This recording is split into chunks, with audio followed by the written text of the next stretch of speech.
Indeed, especially as you won't be here for the final discussion, sadly. But thank you very much for that combination of some gloomy scenarios plus a message of hope at the end. Thank you very much indeed. Who would like to ask a question?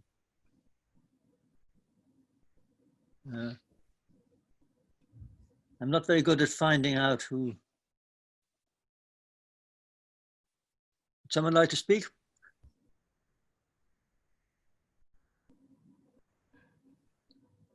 Yeah. That's all right. No. David, yes. Am I allowed to ask a question as a guest? Of course, yes. Yeah, I mean, this is great. I mean, it's a wonderful idea. As a statistician, I'm very, very anxious about screening programs and the problem of false positives. And, you know, there's a reason that there isn't a screening program for prostate cancer and so on in the UK, even though there's well-known, the biomarkers are already there. We know about them.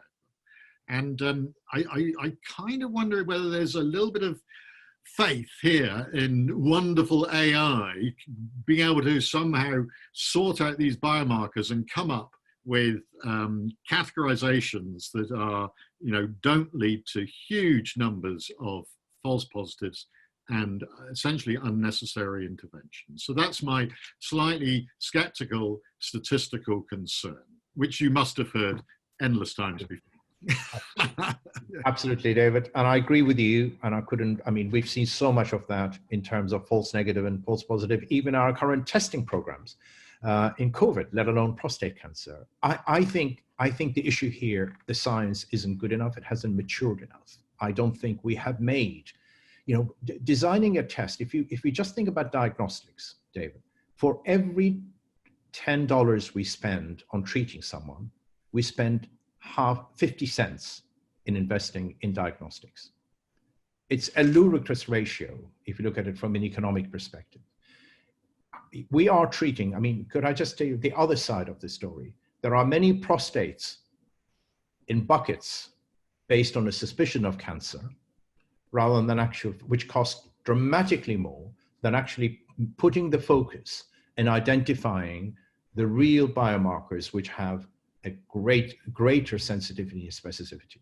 PSA has been with us for decades. We haven't come up with anything better. The case I'm making, that's where the investment should go to. We need to understand disease better.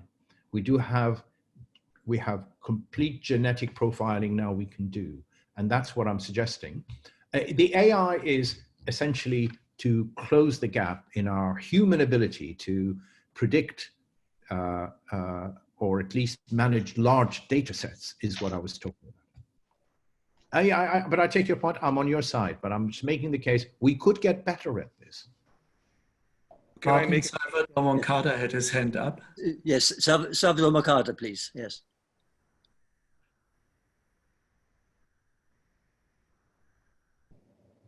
Yes, I just wanted to mention that neither of the two speakers mentioned the fact that what the pandemics has actually shown is the big difference in social access to the health service, whatever they are.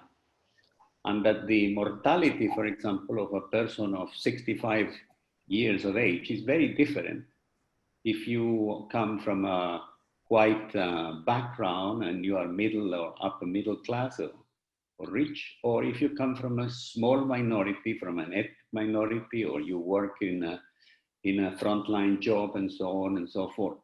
I welcome the idea, and I emphasize that in my own talk, that we have to rebalance the system towards preventive medicine in the future if we are going to have some mending of all these problems.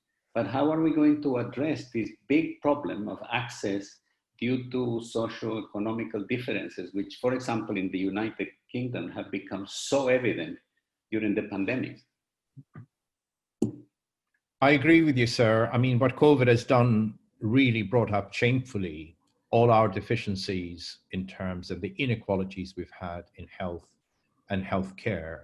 And I think the point you've made, ethnicity, certainly in the UK, I'm sure David would have touched on this, We've had the highest mortalities in Black and ethnic minorities. It's a word that I hate, but that's that, Black and ethnic minorities. And something that really brought it up to surface. As a society, we have to address that. I mean, historically, it's been the most difficult to access, but I don't think that's been, I think it's more been the challenges of the health system to get access. But if there's any lesson to be learned, as you correctly pointed out, is we need to look at these issues in a significantly greater concern, because it's shameful. Thank you. Jose Onachik has a question.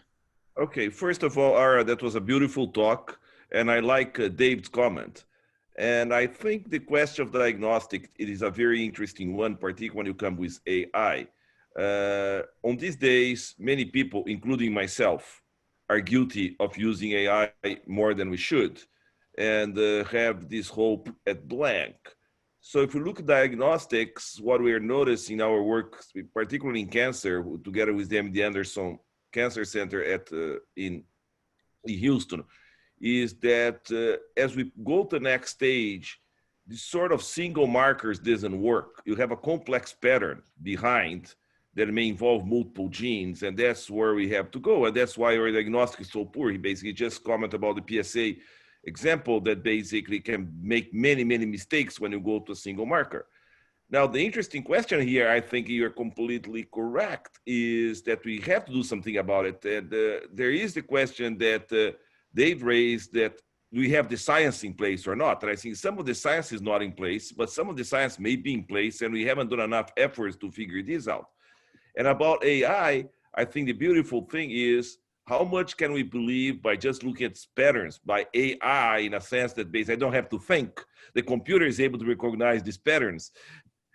Are we going to be able to do that? How much we have to have modeling together with those patterns? And I think we're moving to that direction, but I don't think we have enough investments towards that, because many people don't see the direct application towards that. So we have been working with foundations here, and funding for exploratory studies on that is very limited. And I think that's the way you just raise the amount of money of putting some, it's a real interface of basic and applied science that needs to be further developed. Absolutely, sir. You put your finger on it. You're absolutely spot on. I think one other prerequisite to this, which is critical, is this balance as a society in terms of data sharing, obviously privacy, which is given. But the data sharing, I wasn't a very popular person in May when I wrote an article in the Guardian newspaper, really criticizing pharmaceutical companies who were, by the way, you know, their social value has dramatically increased, as you will know. But my criticism to that was, you know, we spend nearly $18 billion over the last 3 decades on HIV and antiviral therapeutics.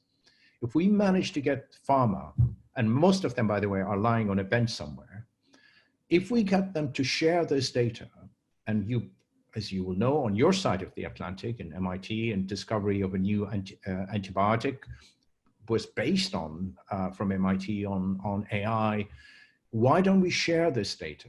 We could actually potentially would have been able to predict which are the top buys, if you like, in antivirals that could have been used earlier in the pandemic.